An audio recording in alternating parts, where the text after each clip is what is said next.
కాంగ్రెస్ నేతలను అదుపులోకి తీసుకుంటున్నారు. నేషనల్ హెరాల్డ్ వ్యవహారంలో రాహుల్ గాంధీ, సోనియా గాంధీపై ఈడీ తప్పుడు కేసులు పెట్టిందని కాంగ్రెస్ ఆగ్రహం వ్యక్తం చేస్తోంది. అటు ముట్టడి నేపథ్యంలో బీజేపీ ఆఫీస్ దగ్గర కూడా పోలీసులు భారీగా మోహరించారు.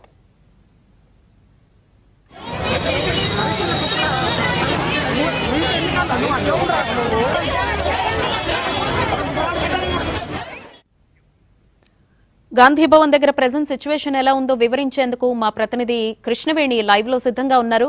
కృష్ణవేణి, పరిస్థితులు అదుపులోకి వచ్చాయా, ఇంకా అలాగే ఉందా సిచ్యువేషన్?